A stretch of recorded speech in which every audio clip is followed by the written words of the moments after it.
Thank you guys for coming in. This is fun. All right, so you guys are about to start on a project in your class. You're going to be looking at social issues. So, a little bit about me and my background. So, my undergrad, my degree was liberal studies, which is a little bit of everything. But I had two concentrations, and one was psychology, the other one was sociology. So, the sociologist in me is basically, let me back up. Psychology is when you study one individual, right? And how they work, what they think, what's going on in their mind, so on and so forth. Sociology is you take a bigger step back, and it's not just one person, but it's groups of people, a society. So, social issues, that's society. So what's going on? So that kind of stuff really, to me, is super interesting. Like, I think it's really fascinating, especially when you think of like, and simple things like you think of trends and like you guys, I'm sure you do TikTok, yeah? Is that still a thing? You still into TikTok? Yeah. Is it on its way out yet? Yeah. Okay. Because like I think of Facebook, but do you even use Facebook anymore? See, that's how I get to tell you, hey, I'm older than you are, just a little bit. But yeah, how about Instagram? Yeah. Okay, so you see some social issues on there, whether you think you do or not. Like those trending things of those little dances, whatever, like that could represent something even bigger. So you guys are going to be looking at social issues and what's going on around your lives, right? So one thing that's going to help you with getting information on your social issues are our electronic resources. So let's talk about that real quick. All right, there we go. So first and foremost, what is an electronic resource? Basically, a resource, that's just something that can give you information, right? So electronic resources, those are the materials, so the actual thing. So whether it's in print, meaning it's in a book, it's in a magazine, or electronically, meaning it's online. That's a resource, something you can go to or tap into, look at, go through, so that you can get information out of it. Your school library here, we have a lot of resources available for you. As you know, we have books, which are awesome. But even bigger than that, we have the electronic online tools, and that's really helpful.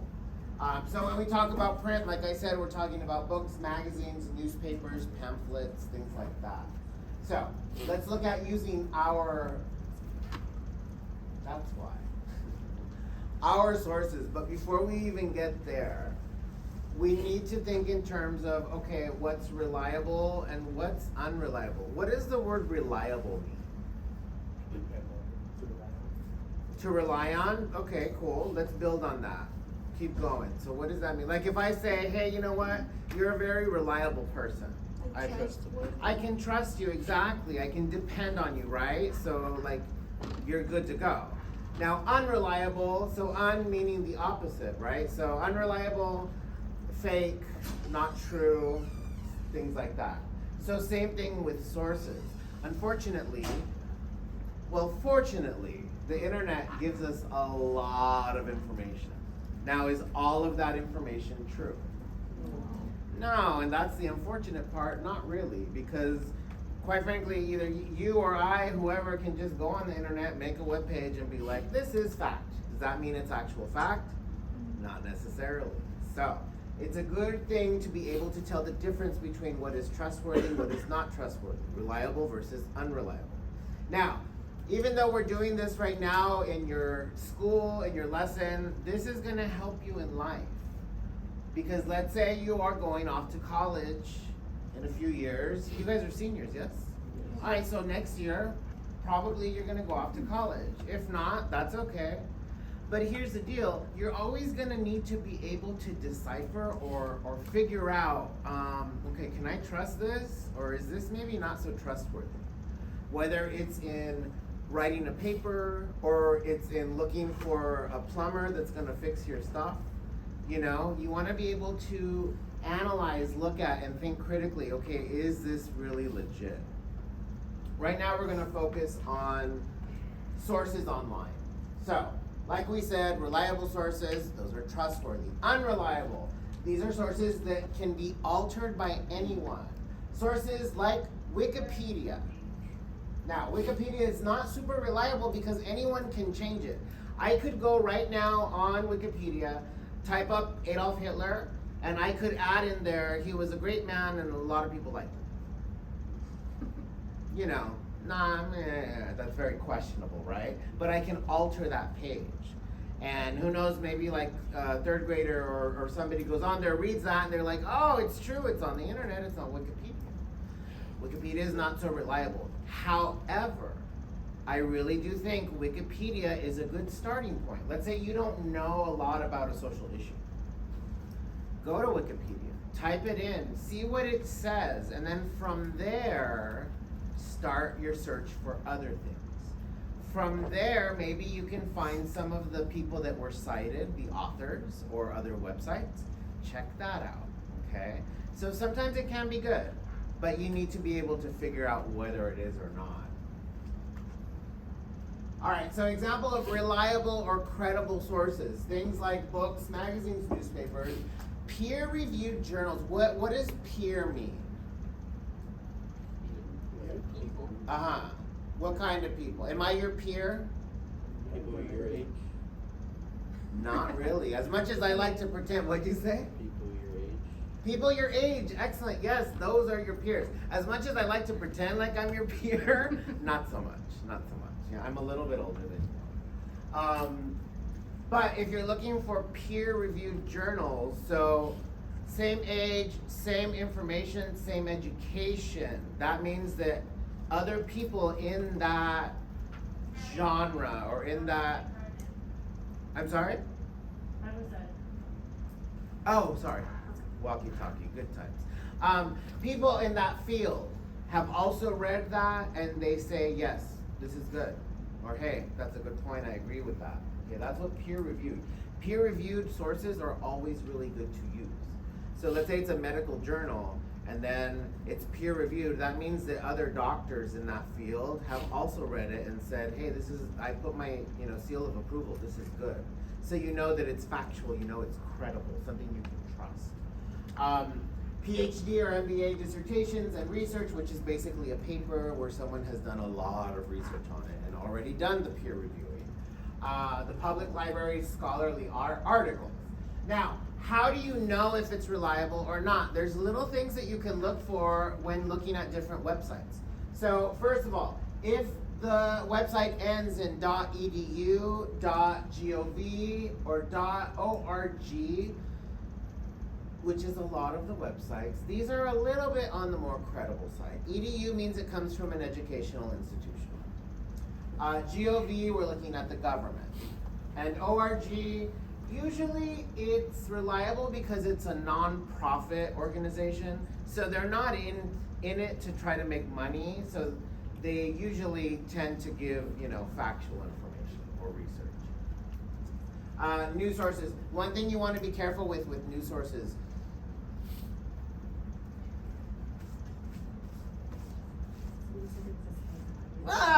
Get it off, get it off, get it off. Where? You see it? Where, what? I don't like spiders, seriously. It fell off? Are you serious? Whatever, why didn't you tell me? That's very sweet, but hell no, no spiders. I hate insects, seriously.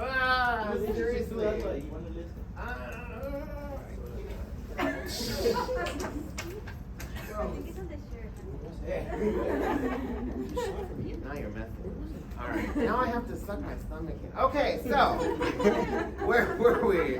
We were talking about news sources. So yeah, be careful with news sources. Sometimes, it's a network, they want to get viewers, so they might be a little slanted, right? Trying to sell you something, entertain you, so be careful with that. Alright, so one way that we can evaluate websites or sources, it's called the CARS method, right? So every letter stands for something. C, credibility. A, accuracy. 5, reasonableness. And 5, R, reasonableness. And S, support. It's Monday. All right, let's look at credibility. So with credibility, think about it. Who's the author? Where are they coming from? What's the author's credential? What's their experience, their education? What fields are they in? Has the author provided contact information? The appearance of the site, does it look professional? Is it messy? Are pictures cited? These are all things you want to look for. Now, warning signs, if there are things that are anonymous, like anonymous information, that's kind of questionable. Misspelling, so if you're reading their bio or whatever and there's a few words that are misspelled, that's a big, whoa, wait a minute, that shouldn't be like that. Faulty links, meaning you click on a link and it's dead, or it takes you to something completely different. And then a messy appearance. If it's all over the place, looks like, you know, a third grader, I keep picking on the third grade today. A third grader put it together, you might want to double check on that one. So that's looking at the credibility. Next, accuracy. When was the material, the information, when was it put together? When was it compiled? Was this done 14 years ago? Well, then maybe you can find something a little more recent that's a little bit more accurate. Let's see, is it comprehensive presentation of the thinking and the facts related to the topic? So, everything that you're looking at, is it really connected to what they're talking about? Or does it kind of take a different approach or a different view from something kind of not related? You want to be careful with that. For who or for what is the information intended? Like, are they advocating for something? Are they just there to give you information? Are they trying to sell you something? Okay, those are things where you want to be careful with. Warning signs, out of date or not dated information, expired links, inaccurate or overly generalized information, or biased information. Yes? Ladies and gentlemen, what's our reliability for time? So if it's more than how many years old, if it's not about medication or science related something, how old are we allowed to look at something? 10 years. And if it is about science, 5 years. Very Science or nice. technology is 5 years. Good. Very nice. Good. Why? Because it always evolves. What's that? Because it always changes. Because science and technology is always developing. 5 years is our cutoff. Yes, ma'am. What's like an expired link? An expired link where if you click on it and it's a dead end. Or it It says takes you to can't be 404. found, or yeah, 404, that whole business. Good question, thank you. Okay, cool, moving on. The R, reasonableness. Does this author argue points fairly? Does it seem like they're only on one side?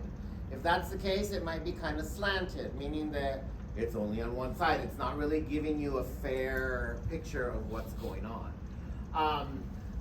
Is it slanted or biased? Does the information make sense given what you know of the world? So is it believable? Does it seem really outrageous what you're looking at? And if it does, then you might want to question it. Does the information contradict itself? Does it say one thing and then next paragraph turns around and says the opposite? These are little signs that you can tell whether it's reliable or reasonable. Warning signs, manipulative or emotional language, one-sided information, a conflict of interest between the source and the objectivity of that information. Okay. Questions? This one's kind of heavy, so, okay, move on. Oh, look at that. Now, support. Has the author provided documentation? So yeah, it's cool to be able to say, oh, okay, so here's my information, and you know what, I'm gonna cite this quote from another author or another doctor, what have you, and then I'm gonna cite this one and reference this book and all that good stuff. That's all well and good, but then do I later show you, okay, remember how I was talking about this author? This is where I got that information from. Yeah, remember this book I was telling you about? Here's the book, here are the pages I looked at, here's the publisher when I retrieved it online. That's the bibliography or works cited. You need to look for that kind of stuff. That's very credible. And even click on a couple of them or look a couple of them up just to make sure that they're legit. They really do exist. Can you find at least 2 other sources that support the data presented? Again, looking at the bibliography can be really helpful, or the works cited. Because from there, it's like you're branching off into looking at, okay, well, this author, he spoke or she spoke about this author a lot.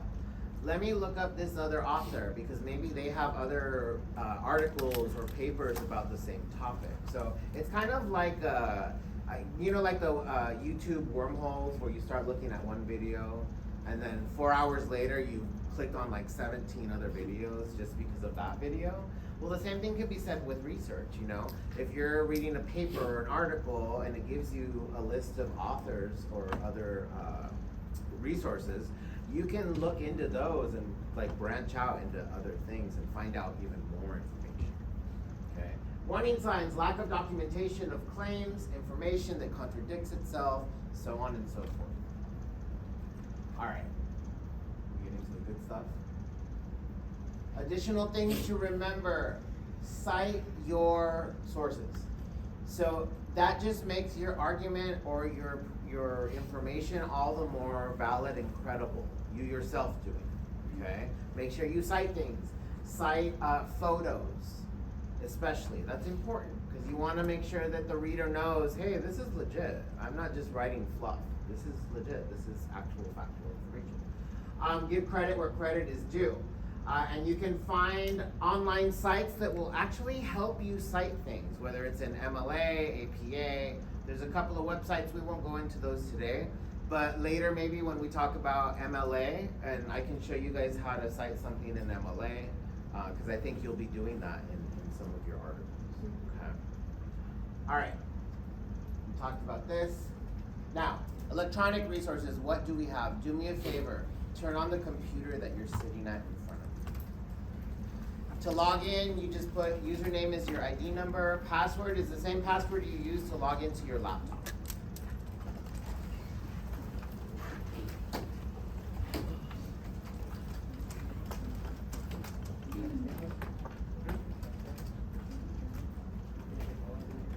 Yeah. You got a few credit cards open. Is yours not working? Why don't you lose to a different one? I don't think it's, So, if your computer is not working, what have you, it may not be turned on. Go to the box behind the screen. You'll see a little round button. Turn on. Push on it, make sure it's green. there you go. This one does not work. Yes. I don't think it reaches, that's why. If you need to unlock it, make sure you press Control, Alt, and Delete all at the same time.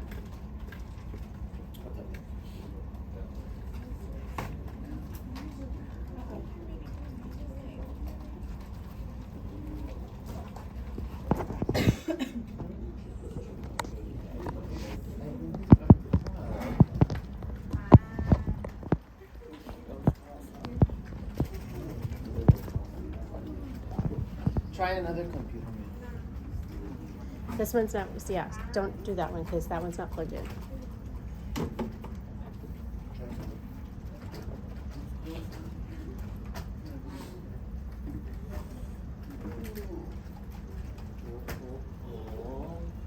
Good.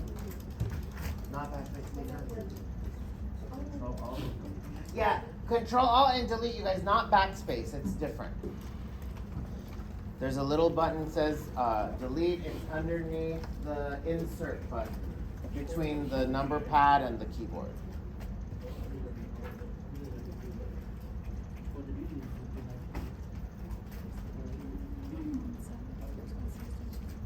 So, question, how many of you have seen, obviously, the school website? Yeah? Okay. Did you know that the library has a website?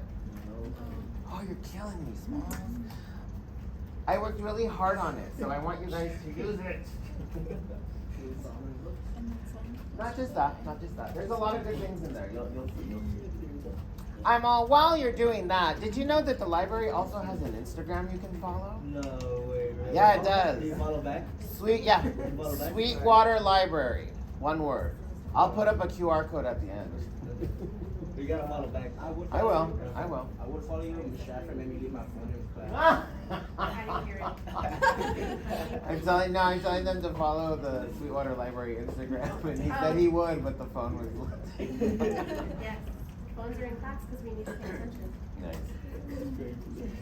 This is Mr. Garcia's shining moments. Yeah. He wanted me to follow him on Instagram. Unless there's spiders crawling on it. Ah, so gross. That's nice. The most disturbing thing about that is like, where did it come from? How long have, shut up. It's a library, there's creepy crawlies in a library. Oh. Yeah, don't even get me started. Stop saying things like that. You need to do, of course I'm a librarian, of course I do this. You need Oh, to do that one would of be those. cool. Okay. Oh, do you want to put it on the Instagram? Shopping on TikTok. What? I'm a CrossFit coach, of course I talk about it all the time. I know you have that. I don't do TikTok. I feel like Yeah, I'm too that old grass for for sure. TikTok. You go on Facebook? No, it seems like a lot.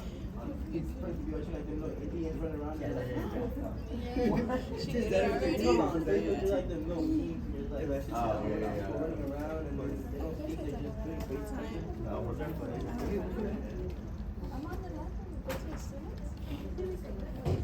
Awesome, you found it, Mija. Good job. It's not enough. Good job. If it says Do me a favor, go into your laptop and then go onto the Sweetwater webpage, so the school's webpage, suh.sweetwaterschools.org. If you don't have a laptop, maybe just look on with someone that does.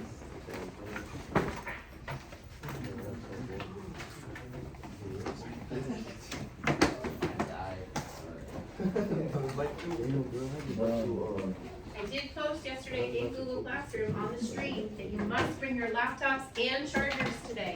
You need a charger.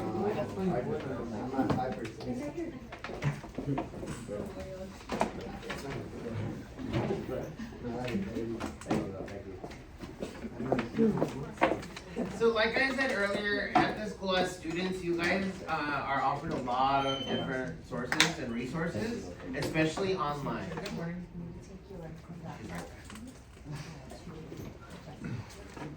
So let's take advantage of some of them. So if we go to the website, Wait. the Sweetwater website, let's just do that. So here we are at the Sweetwater School website. Am I moving too fast? Are we all there yet? Yeah? Okay. Okay, so, did you guys know that your library has a website? Yes. It's alright, a lot of people don't. Did you know that your library has an Instagram? Follow it. Good times. I'm gonna start contests on there. Yeah. So, if you go across the top where it says students, click on students. And then on the right hand side where it says quick links, scroll down until you get to library. If you click on library, this takes you to the library's website. There's some pretty cool, I mean, I know I'm biased, but there's some pretty cool things on this website. I worked very hard on it. So, gives us basic information. If you ever want to email myself or Ms. Lomeli, there's our info. And then we have some nice links. So, helpful links and resources. We'll do that in a second. Oops, the library guidelines if you're interested. Also, online textbooks. If you're curious if one of your books is online, go in there, it'll give you information about it. Tech support. So if you have any issues with laptops or you're curious, oh no, I lost my laptop, how much do I have to pay? It'll say right there. Seniors, let me just throw this out there. TikTok, we're coming to that point. Do yourself a favor, do not wait until May to come and be like, oh yeah, I lost my laptop. Come now, let us know, we can figure something out. Just don't wait, please don't wait. Okay. Now, one thing that I really like and that would be, I think, interesting for you guys, if you click on the new arrivals link, I put a few titles that are new to the library. And in here, if you click on them, it'll take you somewhere where it'll either give you a synopsis of what the book is about, or like this one has an audio excerpt. So the author is reading some of the book. Just so you can sample it, see what it's like, see if maybe that's something you want to come check out. This is what I use for tasting, right? Lunar New Year, Lunar New Year Love Story, which I've heard really good things about. It's a graphic novel. If you click on the plus next to from the publisher, gives you a synopsis of what's going on in the book. Okay, so just for your information. That's the book tab. If you go into April was National School Library Month. Happy Awesome. National School Library Day, Mr. Garcia. Thank you. What's your library too? Yeah, all of April. There was a National School Librarian Day that no one knew Was it? about. It's all good. So here it's kind of cool. I asked a few students. It's still growing. There's only 4 entries right now, but if you'd like to give me a quote, that'd be awesome. Just a few people saying, you know, hey, yeah, this book, I liked this about it, or hey, this was really cool. Asked a couple of students. I said something and Ms. Lomeli said something. If you look at last month, it was Women's History Month. And here, same thing, you could click on one of these amazing books and it would give you either a synopsis or a reading or a video, okay? So let's go back. Book club is coming up. So if you're interested, let me know. All right, so that's not what I want to do. Let's go back to helpful links and resources. If you click on that, it's going to give you some helpful links and resources. The first one is the Alexandria Searcher. If you click on this and you click on search, this is for our school library. So let's say there's a book you want to read, or let's say you want to read a horror book, but you don't know what one is. You click on search and you can type in the name of the book, you can type in the author, you can type in just the topic. And it'll bring up anything and everything that we have with that title, with that author, or with that word or theme, okay? And that's specifically for our library. You can also log into your own account, and that'll show you if you owe any money, if you have anything overdue, so on and so forth. Sora, do you guys remember the Sora app? No. It's online books for free. So if you, how many of you like reading on a phone or a tablet or whatever? Yeah, I don't either for some reason. I don't know why. I've noticed that about Sweetwater. We don't like reading online, which we need to start getting used to because that's where it's going. But anyway, if you're interested, the Sora app, as a student, you have a free account and there's thousands of titles to look at and you can read. All right, but moving down here, EBSCO, this is what we're gonna talk about. Over here, we have a couple of other resource websites, so ProQuest and then Encyclopedia Britannica. But let's go to EBSCO. So, 2 things. We can either follow it through here, or if you're in Google, you should be able to click on your waffle and scroll down to where it says Clever. And if you click into Clever, you will have a direct link to EBSCO. Okay, so you have 2 options. You can do that, or just click on it from the website. When you click on it, you have more options. Now, this is EBSCO. EBSCO is kind of an end-all be-all, has a lot of good resources. Since we're going to be looking at social issues, I do recommend Points of View. Points of View will give you articles where it has a point of view, a pro, a con, a for, against. So if we click on there,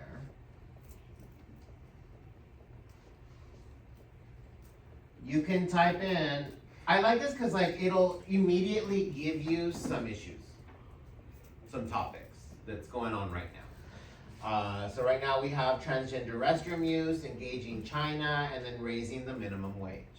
If you click on those, it'll offer you a few articles already that you can take a look at. Now, you could immediately in the search bar just type in your issue, your social issue.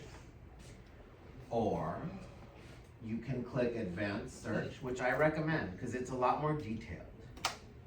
Now, with advanced search, already selected is full text because you want the whole thing. You don't want just a part of it. You want the whole thing, the whole article. You can be very specific. You could say when you want it published between this year and this year. What reading level do you want it at? And hey, no shame, we're all different reading levels. If you maybe need a lower one or a higher one, you can specify that's the kind you want. One thing that I do suggest, see where it says peer reviewed? You can check that and it'll only give you articles that are peer reviewed. So already that's one part of the CARS method that you're knocking out of the park, so you don't have to worry about that, okay? So it's very cool with that, so I'm gonna click that. And then you can say, you know, what publication you want it from, how many pages, the ISSN number, if it's a cover story, if you want the whole PDF text, lots of different ways, but it's very specific. This is what I like about this. So, does anyone have an idea of what their topic is going to be? Yes, Ms. Schaffer. The wage gap. The wage gap.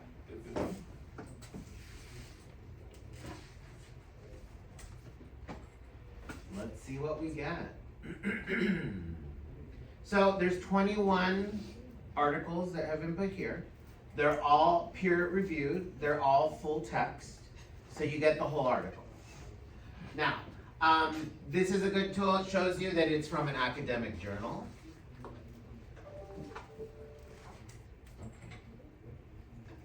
Sorry. You're so popular.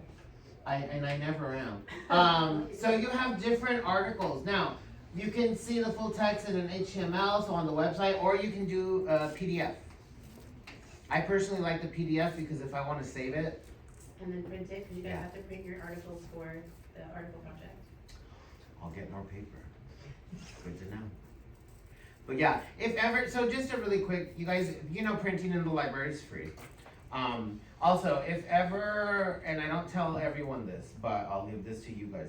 If ever there's something you need printed, but you really can't make it to the library to be there for a while, feel free, you can always email me and say, hey, Mr. Garcia, can you print this for me?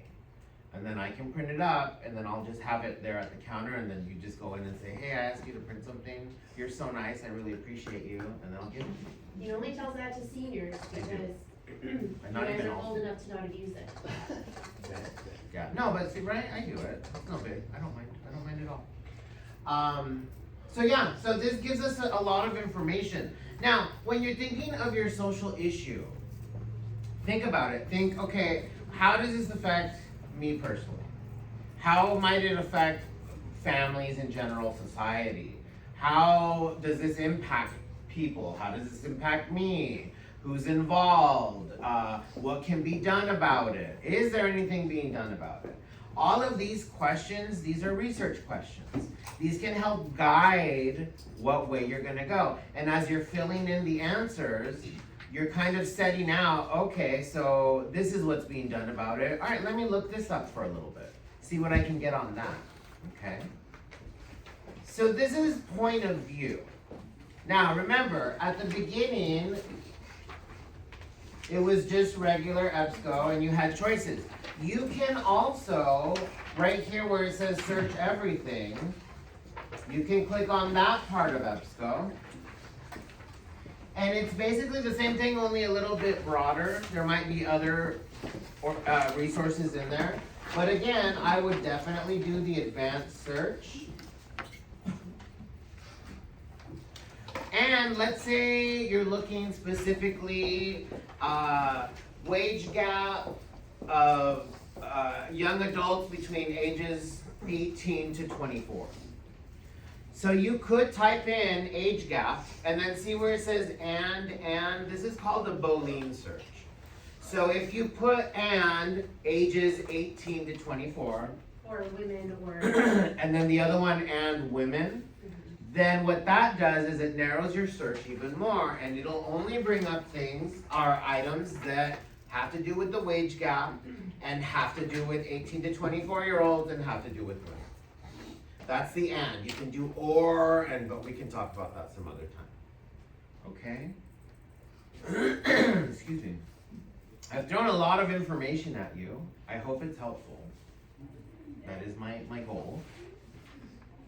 Any questions?